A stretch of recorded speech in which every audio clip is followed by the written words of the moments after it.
Dans ce nouveau chapitre, nous allons aborder une facette très importante de la chimie, soit la représentation en 3 dimensions des molécules.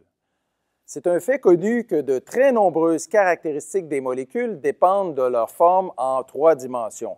Par exemple, pourquoi est-ce qu'un médicament peut être efficace? Comment est-ce qu'un poison peut-il créer des réactions néfastes pour l'organisme? Pourquoi est-ce que les fleurs sentent les fleurs ou les oranges? Les oranges ou les bananes? Les bananes? De multiples réactions chimiques ne sont possibles que parce que les molécules ont une forme tridimensionnelle bien particulière. Nous commençons ce chapitre sur la géométrie des molécules par la théorie RPEV.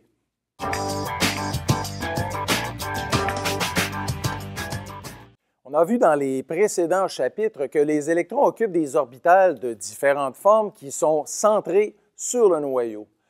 De plus, on a également démontré que les électrons cherchent à former des paires pour augmenter leur stabilité, paires qui existent soit sous forme partagée pour former des liaisons ou soit sous forme de doublets libres qui appartiennent seulement à l'atome qui les porte. Tous ces électrons qui se promènent dans les orbitales portent évidemment des charges négatives.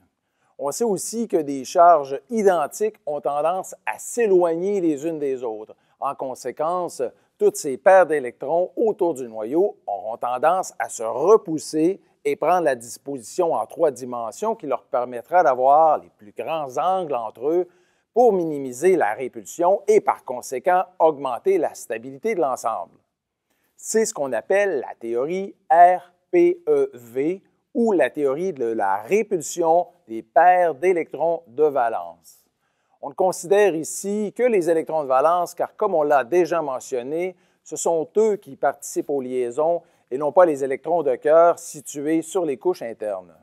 Quand on parle de forme tridimensionnelle, on considérera principalement, dans le cadre de ce cours, que la disposition des atomes autour d'un seul atome central. Bien sûr, il existe de nombreux cas plus complexes où on a plusieurs atomes centraux, mais ces notions seront surtout détaillées dans le cadre du cours de chimie organique. Dans le cadre de notre étude sur la théorie RPEV, nous aurons à calculer le nombre total de paires d'électrons de valence autour de notre atome central. Rappelons-nous que ces paires peuvent prendre 2 formes, soit sous forme de doublets libres ou sous forme de liaison. De plus, on aura à faire la distinction, lorsque les cas s'y prêteront, entre la géométrie des paires d'électrons totaux, qu'on appelle aussi géométrie de répulsion, et la géométrie de la molécule.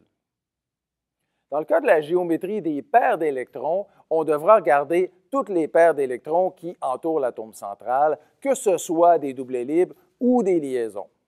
Et pour ce qui est de la forme de la molécule, on ne considérera que la disposition des atomes périphériques autour de l'atome central, et ce, sans tenir compte des éventuels doublets libres sur l'atome central. Suivez-moi, on va regarder ça plus en détail.